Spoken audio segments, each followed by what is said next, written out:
Boleh nggak dikit kurangi suaranya? Anak-anak, anak-anak, boleh nggak saya dikurangi suaranya dikit? Ini Ustadz lagi mau ceramah nih. Assalamualaikum warahmatullahi wabarakatuh.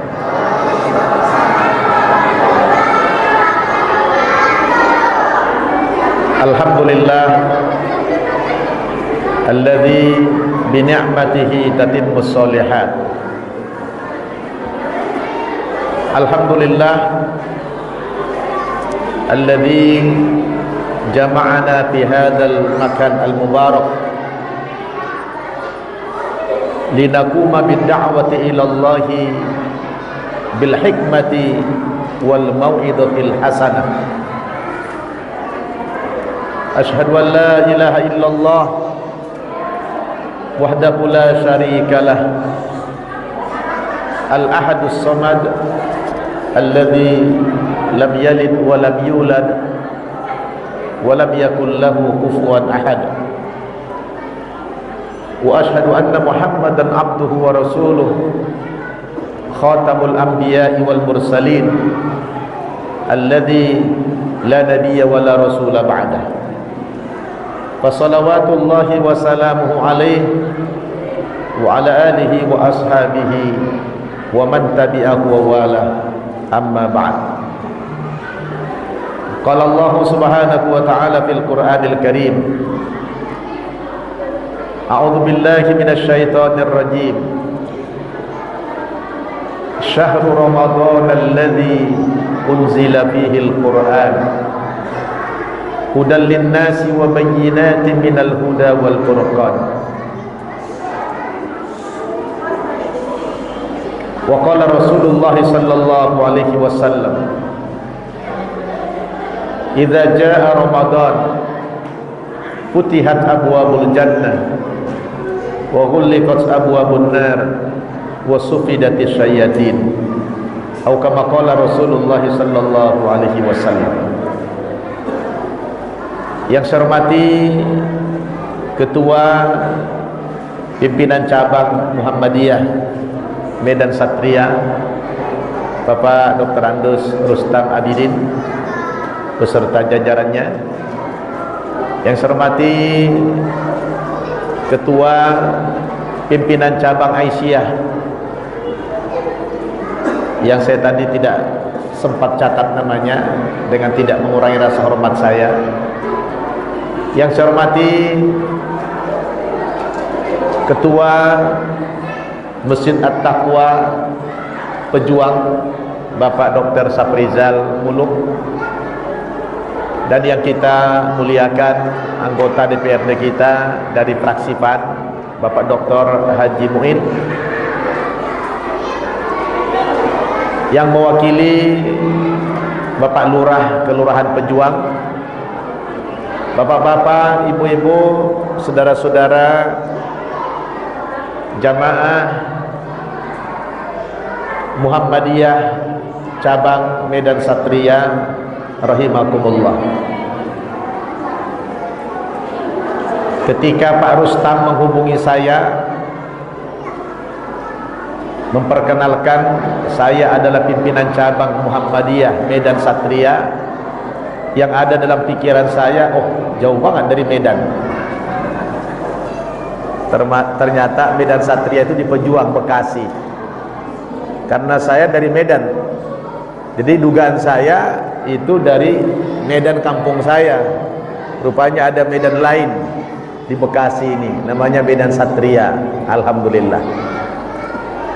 Alhamdulillah pagi ini saya bisa hadir walaupun dalam suasana sedang hujan yang tadi lumayan lebat, tapi insyaallah hujannya berupa rahmat dari Allah Subhanahu wa taala,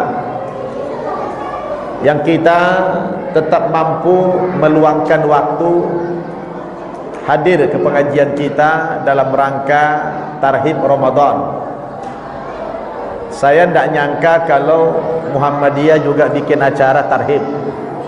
Biasanya jarang-jarang saya mendengar Muhammadiyah bikin acara tarhib Ramadan. Ini biasanya orang NU itu, ya, itu budaya orang NU biasanya. Tapi Muhammadiyah sudah mulai ikut-ikutan kelihatannya. Jadi ini tarhib Ramadan. Tarhib artinya menyambut datangnya bulan suci Ramadan. Kalau tidak ada perubahan, insya Allah hari Sabtu mendatang tanggal 1 Maret kita sudah melaksanakan puasa hari pertama Ramadan tahun ini. Kita berharap di negara kita tahun ini tidak ada perbedaan. Tapi saya Pak Dr. Mui sudah dapat bocoran Pak. Alhamdulillah katanya tahun ini pemerintah dan Muhammadiyah serta ormas-ormas yang lain sudah sepakat bahwa jatuhnya awal puasa tahun ini insya Allah tanggal 1 Ramadan. Ya, benar? Ada yang beda? Kira-kira antara Muhammadiyah dan pemerintah beda? Sepakat? Nah, jadi ternyata sepakat Pak Muin, awal puasa jatuhnya 1 Ramadan. Alhamdulillah. Saya yakin tidak akan ada yang berbeda ini. Baik pemerintah maupun ormas semua sepakat awal puasa 1 Ramadan ya. Dan juga Idul Fitri 1 Syawal ya. Jadi dalam hal ini semua kita sepakat, tidak ada perbedaan. Betul? Tapi di balik canda ini harapan kita tentu mudah-mudahan semuanya kompak. Memang di dunia Islam terus terang saya baru mendengar perbedaan penentuan awal Ramadan maupun Idul Fitri maupun Idul Adha itu yang selalu beda cuma Indonesia saja. Itu tidak ada kita temukan di negara manapun di dunia ini, hanya Indonesia. Saya kebetulan Pak Muin, alhamdulillah dengan jadi pendakwah, jadi ustadz ini saya bisa keliling ke 4 benua ceramah. Saya tiap tahun ceramah ke Amerika, ke Kanada, ke Eropa, ke Australia dan berbagai negara. Jadi saya melihat masalah perbedaan penentuan kapan Ramadan, kapan Idul Fitri, itu yang beda cuma Indonesia saja. Tidak ada di negara-negara manapun itu. Kenapa Indonesia? Nah, Indonesia ini negara yang paling taat mengamalkan demokrasi. Jadi kita ini sangat demokratis banget, menghormati perbedaan. Salah satu ciri demokrasi itu apa? Menghargai perbedaan. Di satu sisi itu bagus, tetapi di sisi lain bagi masyarakat awam itu sangat tidak baik. Bahkan cenderung melahirkan konflik horizontal. Jangankan konflik antara sesama ormas misalnya, kadang-kadang di rumah tangga antara suami istri aja yang beda ormasnya itu bisa berantem. Iya, saya dapat cerita itu beberapa tahun yang lalu ada perbedaan Idul Fitri. Istri sudah masak buat besok ya, ternyata lebarannya ditunda besoknya lagi. Nah, itu suami istri berantem gara-gara itu. Nah, oleh karena itu kita berharap mudah-mudahan tahun ini pemerintah dan semua ormas-ormas Islam sepakat hari Sabtu mendatang insya Allah kita sudah puasa. Begitu ya Pak ya? Muhammadiyah sudah umumi kan hari Sabtu tanggal 1 Maret? Iya, alhamdulillah. Bapak Ibu yang saya muliakan, saya tidak bisa lama-lama. Nanti jam 11 tepat saya harus mundur diri karena saya ada ceramah lagi jam 1 nanti di Bogor, di pesantren kita. Berbicara tentang Ramadan, ini tarhib Ramadan. Kenapa ada tradisi masyarakat kita menyambut datangnya bulan Ramadan? Karena kita semua tahu bahwa bulan Ramadan itu bulan yang paling istimewa dalam Islam. Kita sebut dengan apa? Sayyidus Suhur. Sayyidu As-Suhur, yaitu penghulunya bulan. Jadi Allah menciptakan 12 bulan. Dari 12 bulan itu, Ramadan itulah yang menjadi induknya, yang menjadi penghulunya itu Ramadan. Timbul pertanyaan, apa yang membuat Ramadan menjadi istimewa sekali? Salah satunya, di bulan Ramadan itu Allah turunkan Al-Quran. Allah turunkan Al-Quran. Dan kalau sudah berhubungan dengan Al-Quran, pasti derajatnya langsung naik. Allah Subhanahu wa ta'ala menurunkan Al-Quran di satu malam, yang malam itu kita sebut Lailatul Qadar, malam kemuliaan. Yang dengan Al-Quran Allah turunkan di malam itu, maka membuat nilai satu malam itu khairun min alfi syahrin, lebih baik daripada 1000 bulan. Gara-gara apa, Pak? Gara-gara di malam itu turun Al-Quran. Malam-malam yang lain tak senilai itu, nilainya sama saja, biasa saja. Tapi ketika di malam itu Allah turunkan Al-Quran, maka malam itu mendapatkan nilai khairun min alfi syahrin, lebih baik daripada 1000 bulan.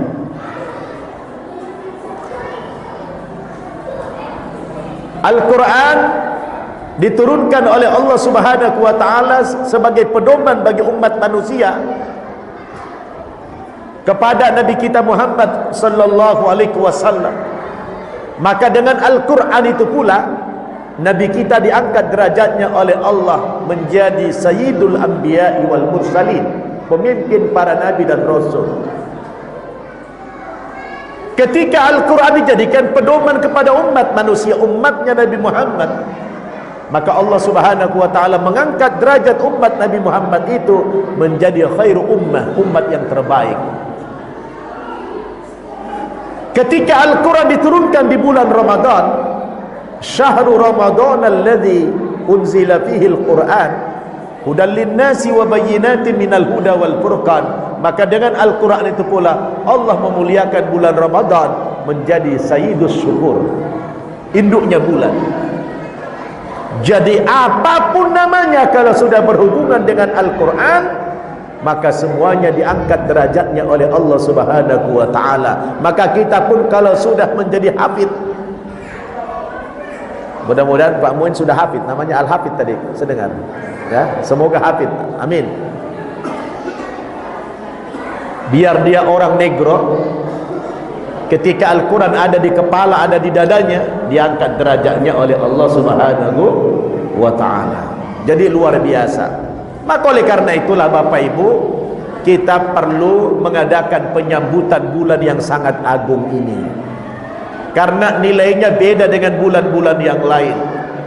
Apalagi dijanjikan oleh Allah apa? Salah satu kewajiban di bulan Ramadan itu puasa, dan puasa itu mengantarkan pelakunya menjadi orang yang takwa kepada Allah Subhanahu wa ta'ala. Sedangkan takwa yang kita tahu adalah takwa itu derajat tertinggi dalam Islam, yang membedakan manusia dengan manusia lainnya adalah takwanya. Inna akramakum indallahi atqakum, sesungguhnya orang yang paling mulia di antara kamu bukan orang yang paling tinggi jabatannya, bukan yang paling banyak hartanya, bukan yang paling mewah rumahnya, tapi orang yang paling takwa kepada Allah Subhanahu wa ta'ala. Takwa tidak memandang status sosial. Orang yang tidak terpandang di masyarakat pun bisa meraih takwa kalau dia sungguh-sungguh menjalankan ibadah kepada Allah Subhanahu wa ta'ala. Tapi pertanyaannya, apakah takwa itu mudah kita meraihnya? Tidak. Berat untuk meraih takwa itu. Orang Islam kayak model-model kita sekarang berat. Apalagi kita lihat fenomena sekarang Bapak Ibu, Masya Allah, sangat wajar kalau Allah kemudian membagi orang Islam itu kepada 3 golongan. Berapa Pak? Di dalam Al-Quran umat Islam itu dibagi Allah kepada 3 kelompok, 3 golongan. Nanti silakan dibaca dalam Al-Quran, surat Fatir ayat 32. Allah berfirman, a'udzubillahi minasyaitonir rajim. Thumma awrathnal kitaba alladhina istafaina min ibadina faminhum zalimun li nafsihi wa minhum muqtasid wa minhum sabiqun bil khairati biidznillah dzalika huwal fadlul kabir. Allah mengatakan kita ini dikelompokkan, dibagi oleh Allah kepada 3 golongan. Yang pertama, ada golongan umat Islam yang zalimul li nafsi, dia zalim terhadap dirinya. Kira-kira banyak enggak orang yang zalim terhadap dirinya, Pak? Orang Islam. Dalam pengamatan saya, mayoritasnya adalah orang yang kelompok zalim ini. Bagaimana ciri-ciri orang yang zalim itu? Orang yang zalim itu adalah orang yang tidak peduli terhadap agamanya, orang yang meninggalkan perintah Allah tetapi melaksanakan apa yang dilarang oleh Allah. Salat tidak, puasa tidak, tapi kerjanya setiap hari apa? Maksiat, melakukan yang dilanggar oleh Allah Subhanahu wa taala, melakukan yang dilarang oleh Allah Subhanahu wa taala. Itu adalah orang-orang yang zalim. Banyak kan orang begitu? Di mana-mana banyak. Ya. Dia tidak peduli dengan agama. Jadi Islamnya KTP aja, Islam KTP. Yang kedua, ada golongan muslim wa minhum muqtasid. Golongan pertengahan.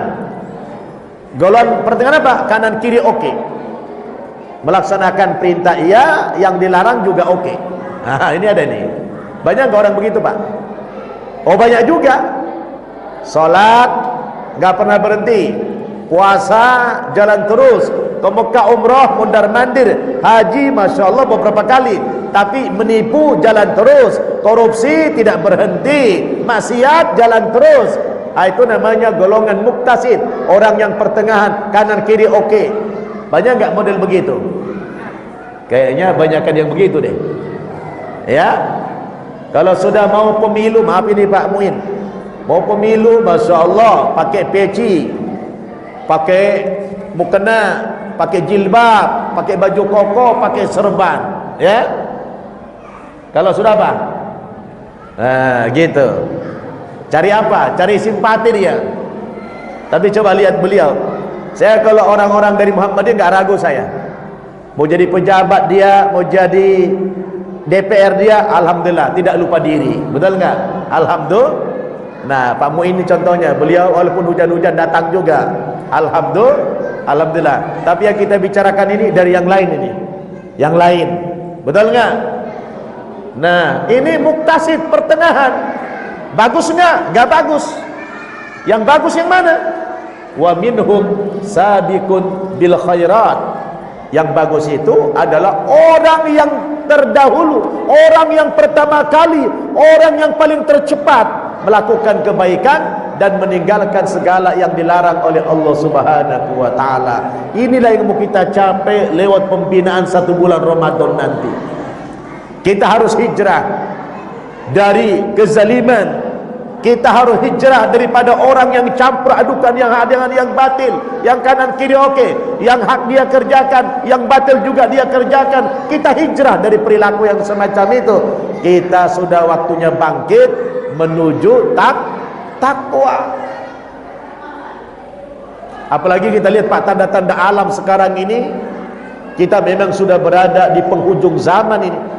Kalau kita cerdas menangkap sinyal-sinyal alam ini, oh, kita sudah waktunya bertaubat kepada Allah. Coba lihat, belum lama ini apa Pak? Kebakaran apa di Amerika? Di LA. Kebakaran rumah-rumah yang begitu, masya Allah. Saya kebetulan belum lama baru pulang dari Amerika ceramah, dari LA itu. Saya terbayang melihat perumahan Malibu di LA. Biar Bapak Ibu tahu, di LA itu ada 2 perumahan paling elit yang harganya jutaan dolar. Yang pertama namanya Beverly Hills.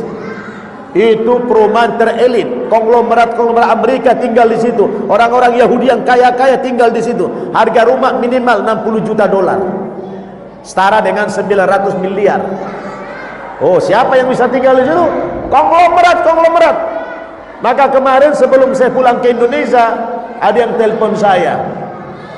Saya waktu itu lagi di Las Vegas, habis ceramah, bukan main judi ya. Saya lagi di airport di Las Vegas, mau terbang ke LA. Ditelepon saya sama seorang, "Ustadz, antum lagi di mana?" Namanya Pak Sandi. Saya bilang, "Saya lagi di airport Las Vegas." "Mau kemana Ustadz?" "Mau ke LA." "Oh, alhamdulillah. Jam berapa terbang Ustadz?" Waktu itu jam 3 sore. Saya bilang, "Oh, kebetulan Ustadz, ini saya diminta mencari yang mimpin doa. Ada seorang saudara kita orang Indonesia baru beli rumah di Beverly Hills. Sore ini, malam ini mau diresmikan. Dia minta tolong carikan saya yang mimpin doa selamatan rumah." Waduh, kaget saya. "Di Beverly Hills?" "Iya." "Siapa itu?" "Adalah Ustaz, anak muda umur 35 tahun katanya." Kaget saya. Umur 35 tahun orang Indonesia beli rumah di Beverly Hills, dan dia ke sana naik jet pribadi. Dijemput saya begitu mendarat, dibawalah dari bandara ke Beverly Hills itu lebih kurang 50 menit. Benar, sampai di sana saya disambut tuan rumah. Mudanya Masya Allah, 35 tahun tapi sudah nikah, sudah punya 2 anak. Mau tahu namanya siapa? Nggak usah lah ya. Hah? Oh, ini Pak Dokter langsung penasaran nih. Dia punya perusahaan skincare. Coba dicari siapa namanya. Punya mobil Juragan 99. Kira-kira tahu sudah? Udah tahu? Hah? Punya bis Juragan 99, asalnya dari Malang.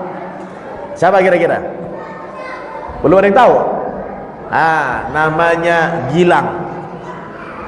Saya kaget, anak muda usia 35 tahun punya rumah di Beverly Hills itu. Itu perumahan paling elit. Baru yang kedua namanya Malibu. Malibu itu di atas Santa Monica. Santa Monica itu pantai. Di atas pantai itu ada, saya suka foto-foto di situ. Itu ada perumahan elit. Itu artis-artis Hollywood, bintang film Hollywood, rumahnya di situ. Yang harganya juga jutaan dolar. Itu ludes terbakar semua, sampai puluhan mungkin juga ratusan komplek perumahan di LA itu menghabiskan berapa? 36.000 hektar.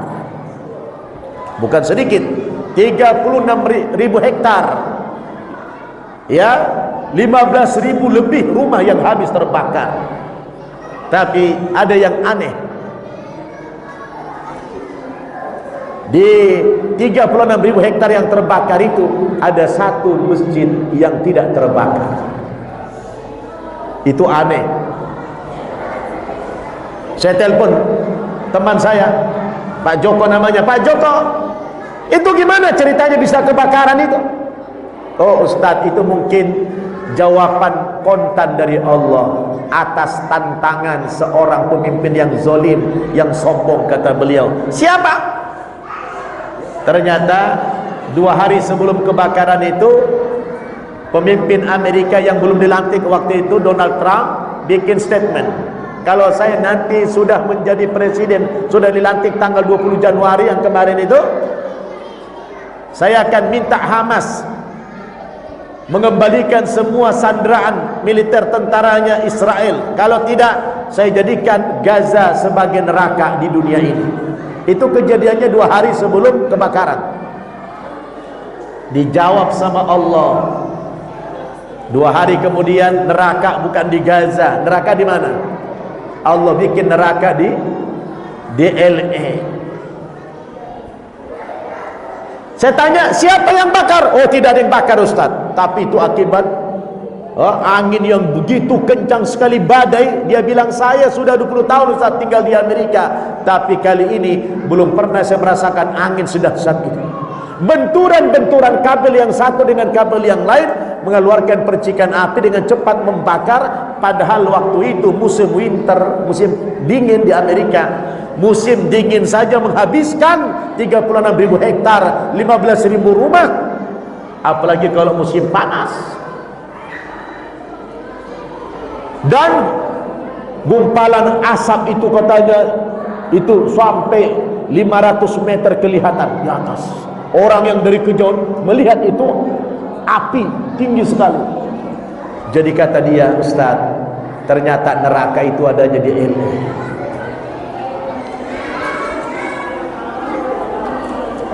Bagaimana kita merespon ini? Adakah jawaban kita dapatkan dalam Al-Quran? Al-Quran, subhanallah, Allah mengatakan, wa nazzalna 'alaikal kitaba tibyanan likulli syai'. Kami turunkan kepada kamu Al-Quran. Dengan Al-Quran itu bisa menjelaskan segala sesuatunya. Allahu Akbar. Ma farratna fil kitabi min syai'. Tidak ada yang luput dari jangkauan Al-Quran. Jadi apapun problem, apapun masalah manusia ini, jawabannya ada di dalam Al-Quran. Tidak ada dalam kitab-kitab suci yang lain. Maaf Pak Muin, saya dulu kebetulan dari Kristen. Kalau ada problem, ada masalah hidup, saya cari dalam Injil, dalam Alkitab, tidak ketemu saya jawabannya itu. Maaf, bukan merendahkan agama lain. Tapi ketika kita dalam Islam ini ada problem, ada masalah hidup, kita cari referensinya, kita cari solusinya, ketemu dalam Al-Quran. Sampai kebakaran di Amerika, kita cari apa ini hubungan, itu ketemu jawaban. Orang yang sombong itu memang tak lama langsung kes jawabannya dari Allah Subhanahu wa ta'ala. Ini persis sama dengan yang dialami kaumnya Nabi Hud, kaum Ad. Allah sebutkan dalam Al-Quran surat Al-Haqqah, wa amma adun fa'uhliku birihin sarsarin atiyah. Adapun kaum Ad itu, kata Allah, dibinasakan oleh Allah, dihancurkan oleh Allah karena kesombongan mereka. Ketika diajak oleh Nabi Hud untuk beribadah kepada Allah, mereka sombong, maka Allah kirim kepada mereka angin puting beliung, angin yang begitu kencang dan sangat dingin. Berapa lama? Sakharaha alaihim sab'a layalin wa thamaniyata ayamin husuma. Allah kirim angin itu, badai topan itu yang sangat dingin. Berapa lama? Itu 7 malam 8 hari, kata Allah. Sab'a layalin wa thamaniyata ayamin husuma. Dikirim terus menerus selama 7 malam 8 hari. Lalu apa yang terjadi? Fataral qauma fiha sar'a. Lalu kamu melihat semua manusia kaum Ad itu bergelimpangan mati. Kenapa? Kedinginan menggigil. Saya lihat ada kemiripan. Ini juga dibinasakan di sana itu apa? Dihancurkan. Untung orangnya tidak banyak meninggal. Kenapa? Di siang hari. Itu baru percobaan neraka.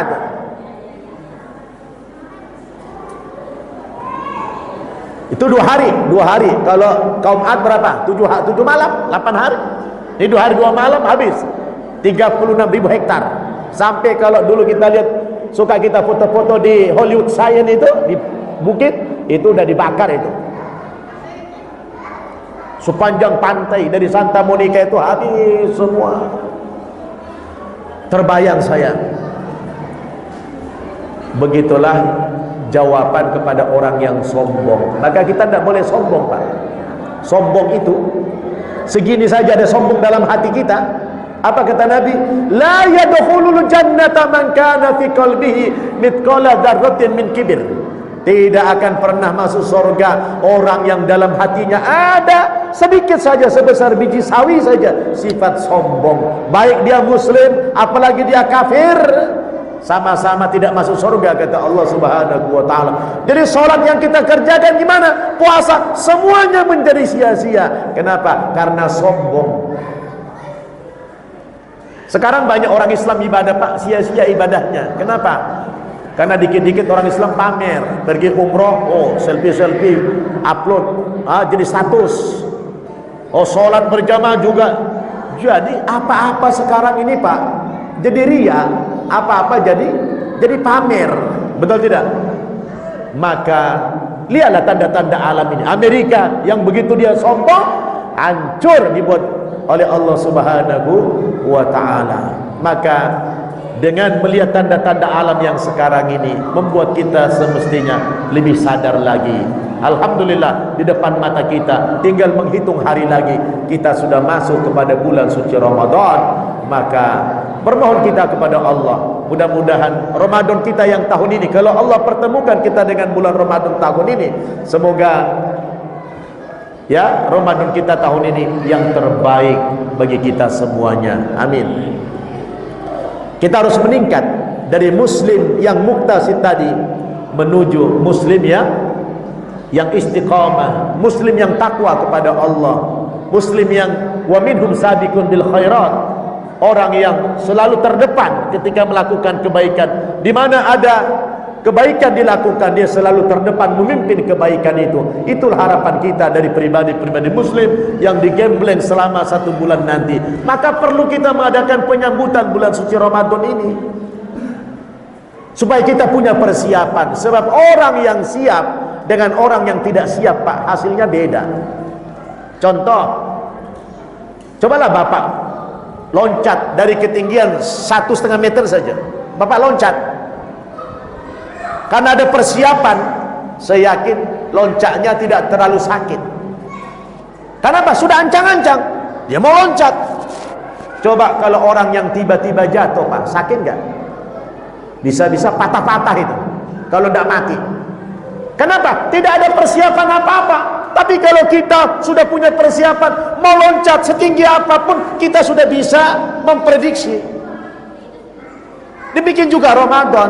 Jangan udah tarawih ya malam ini, kaget dia. Udah tarawih ya malam ini, besok sudah puasa ya, belum ada persiapan apa-apa, di kulkas sudah habis. Maka orang yang semacam ini, Pak, dijamin kualitas ibadahnya tidak akan bisa mencapai yang namanya takwa itu. Tapi orang yang punya persiapan dari sekarang, apa yang kita siapkan? Stamina kita. Nih Pak dokter, ya, tolong nih Pak diperiksa semua ini Pak, kesehatan jasmaninya menghadapi Ramadan. Kita harus sehat jasmani, sebab yang diperintah puasa siapa? Orang yang sehat. Faman kana minkum maridun aw ala safarin fa iddatun min ayyamin ukhra. Orang yang sakit, orang yang musafir, maka orang yang akan musafir di bulan Ramadan tunda itu. Yang mudik kampung, sebaiknya bukan nanti Ramadan, bukan di akhir Ramadan, sekarang nih mudik, supaya tidak rusak puasanya, tidak rusak ibadah tarawihnya.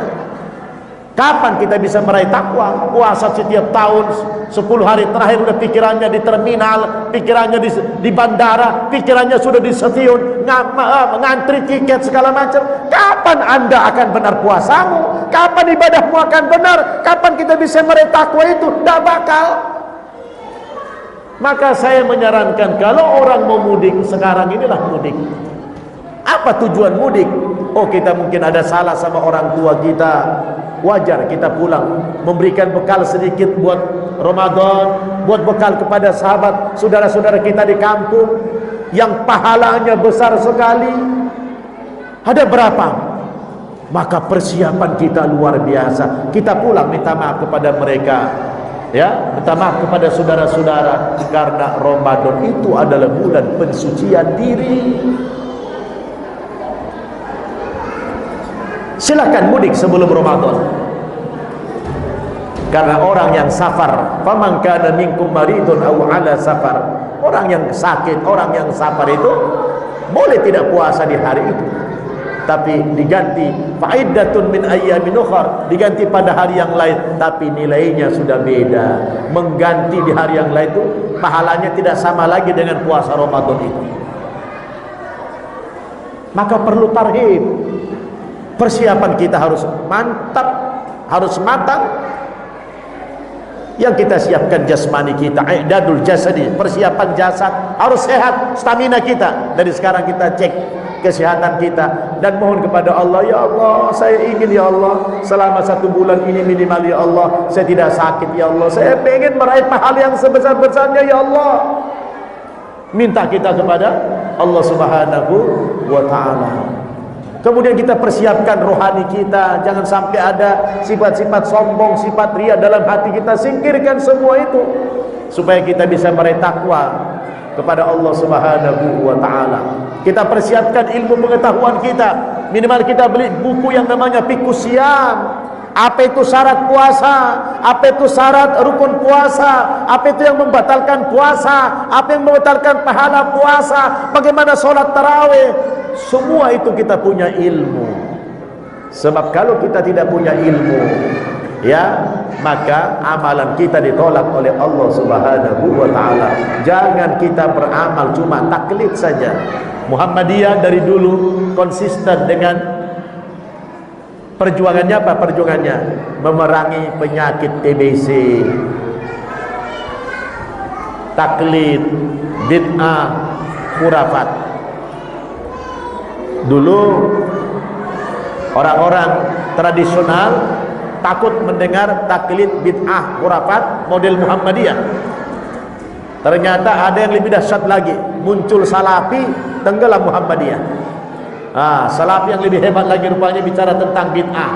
Ya, alhamdulillah akhirnya Muhammadiyah diterima di masyarakat luas. Betul nggak? Oh, dulu enggak. Dulu tidak. Dulu dengar TBC itu, taklid, bid'ah, khurafat itu, orang-orang awam itu takut banget mendengar itu. Tapi ternyata alhamdulillah belakangan ini Muhammadiyah sudah memperbaiki metode dakwahnya. Memperbaiki.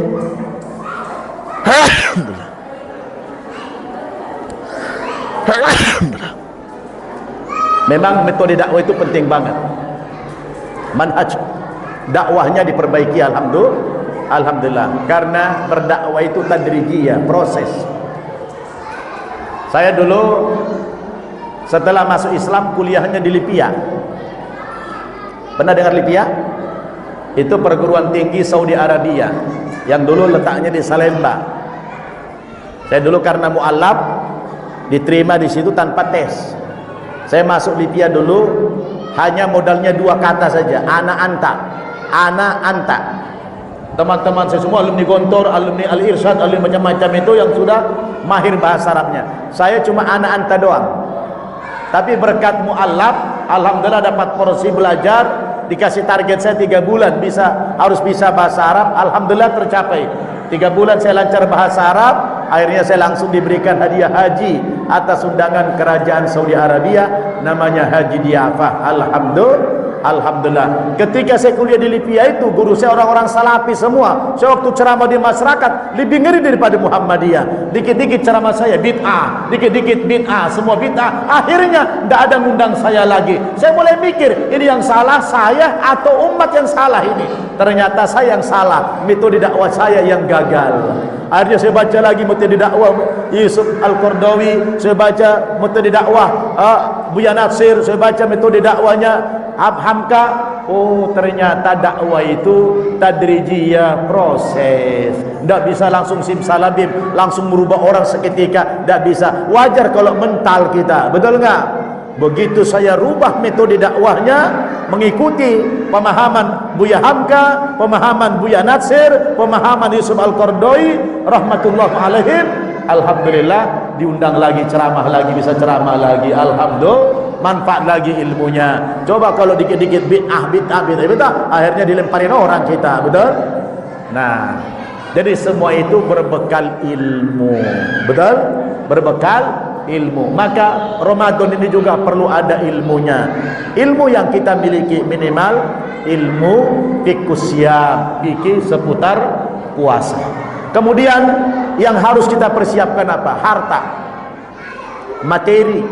Dari sekarang ibu-ibu sudah mulai disisihkan. Oh, ini uang yang ini saya sisihkan buat zakat.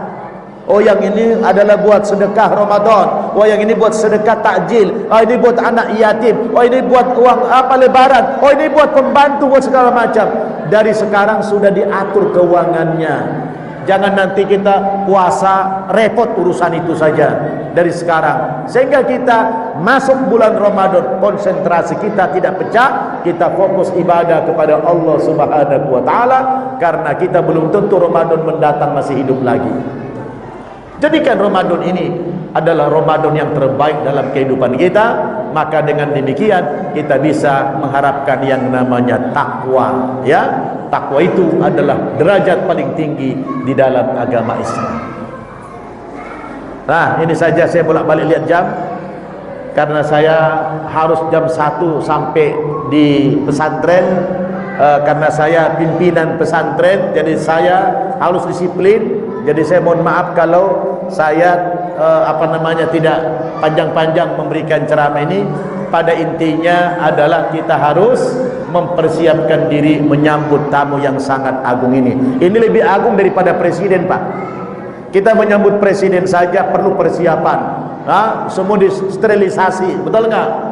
Apalagi menyambut tamu yang lebih agung daripada presiden, yaitu Ramadan, yang dia datang membawa segudang hadiah. Di antara hadiah yang dibawa sama Ramadan itu apa? Dia membawa hadiah berupa rahmat, dia datang membawa hadiah berupa maghfirah, dia datang membawa hadiah berupa itqu minan nar. Banyak sekali hadiah yang ditawarkan oleh Ramadan ketika datang menuju kita. Maka sudah barang tentu kita menyambut Ramadan itu penuh dengan kesungguhan, penuh dengan bahagia, penuh dengan penghormatan. Maka dari sekarang kita siapkan, berbenah kita, bersiap-siap kita menyambut tamu yang sangat agung ini. Ahlan wa sahlan wa marhaban ya Ramadan. Selamat datang wahai bulan Ramadan. Mudah-mudahan kami bisa berjumpa denganmu ya Ramadan. Ya Allah, berikan kami kesempatan berjumpa dengan bulan Ramadan. Dan kalau kami berjumpa dengan bulan Ramadan, kami akan bertekad untuk bersungguh-sungguh mengamalkan yang terbaik di bulan Ramadan, agar kami bisa meraih takwa yang kau janjikan ya Allah. Al-Fatihah. A'udzubillahi minasyaitonirrajim. Bismillahirrahmanirrahim. Alhamdulillahi rabbil alamin arrahmanir rahim maliki yaumiddin. Iyyaka na'budu wa iyyaka nasta'in. Ihdinas siratal mustaqim, siratal ladzina an'amta 'alaihim ghairil maghdubi 'alaihim waladdallin. Amin. Astaghfirullahal azim, astaghfirullahal azim, astaghfirullahal azim. A'udzu billahi minasyaitonir rajim. Bismillahirrahmanirrahim. Allahumma salli ala Muhammad wa ala ali Muhammad. Allahumma ja'al jam'ana hadha jam'an marhuma wa tafarruqana min ba'dihi tafarruqan ma'suma. Allahumma ja'al jam'ana hadha jam'an mashkura wa tafarruqana min ba'dihi tafarruqan maghfura wahdina siratal mustaqima. Allahumma ya Allah, kami sudah berada di penghujung bulan Sya'ban hari ini ya Allah, yang mana sebentar lagi kami akan berjumpa dengan bulan Ramadan pada tahun ini. Oleh karena itu, Allahumma barik lana fi Sya'bana wa ballighna Ramadan. Allahumma barik lana fi Sya'bana wa ballighna Ramadan. Allahumma barik lana fi Sya'bana wa ballighna Ramadan. Ya Allah, berkahilah hidup kami di bulan Sya'ban ini, dan pertemukan kami dengan bulan Ramadan tahun ini ya Allah. Dan jika Kau takdirkan berjumpa dengan Ramadan tahun ini ya Allah, berikan kami tambahan hidayah dan taufik-Mu ya Allah, agar kami bisa bersungguh-sungguh mengamalkan ibadah di bulan Ramadan ini ya Allah, agar kami bisa meraih derajat takwa yang telah Kau jadikan ya Allah. Ya ayyuhalladzina amanu kutiba alaikumus shiyam kama kutiba alal ladzina min qablikum la'allakum tattaqun ayyaman ma'dudat. Allahumma ya Allah, Allahumma ghafir lana wa liwalidina warhamhum kama rabbaguna shighara wa li jami'il muslimina wal muslimat wal mu'minina wal mu'minat birahmatika ya arhamar rahimin. Allahumma ya Allah, sesungguhnya kami yang hadir ini adalah hamba-hamba-Mu yang penuh bergelimangan nista, noda dan dosa. Oleh karena itu ampunilah dosa kami ya Allah, ampuni dosa kami. Jika dalam hidup ini lebih banyak lalai kami daripada ingat kami, lebih banyak maksiat kami daripada taat kami, lebih banyak kufur kami daripada syukur kami, lebih banyak marah kami daripada sabar kami, lebih banyak takabur kami daripada tawaddu kami, lebih banyak kufur kami daripada iman kami, lebih banyak syirik kami daripada tauhid kami, lebih banyak bicara kami daripada amal kami. Ampunkan segala dosa kami ya Allah, maafkan kesalahan kami ya Allah, dan kembalikan kami ya Allah kepada fitrah insaniah kami nanti pada bulan Syawal, pada tanggal 1 Syawal tahun ini ya Rabbal Alamin. Rabbana taqabbal minna innaka antas sami'ul alim wa tub alaina ya maulana innaka antat tawwabur rahim. Rabbana hab lana min azwajina wa dhurriyyatina qurrata a'yun waj'alna lil muttaqina imama. Rabbana atina fid dunya hasanah wa fil akhirati hasanah wa qina adzabannar. Wa sallallahu ala sayyidina Muhammad wa ala alihi wa sahbihi wa sallam. Walhamdulillahi rabbil alamin. Taqabbalallahu minkum minna wa minkum taqabbal ya karim. Demikian Bapak Ibu tausiah singkat dari saya dalam rangka tarhib Ramadan, menyambut bulan suci Ramadan. Saya pribadi menyampaikan selamat menyambut datangnya bulan suci Ramadan, dan mohon maaf kalau ada tutur kata atau sikap saya yang kurang berkenan, dan saya mohon langsung, saya tidak duduk lagi, saya mohon izin langsung pamit karena jalanan masih jauh. Jadi saya minta izin Pak Dokter dan semuanya, Pak Haji Muin, saya minta izin, mohon maaf. Sampai jumpa kita di lain kesempatan. Selamat memasuki bulan Ramadan. Wassalamualaikum warahmatullahi wabarakatuh. Terima kasih Bapak sebelum meninggalkan tempat di Pondok Protokol Bersama. Ya, terima kasih Pak Dokter. Terima kasih.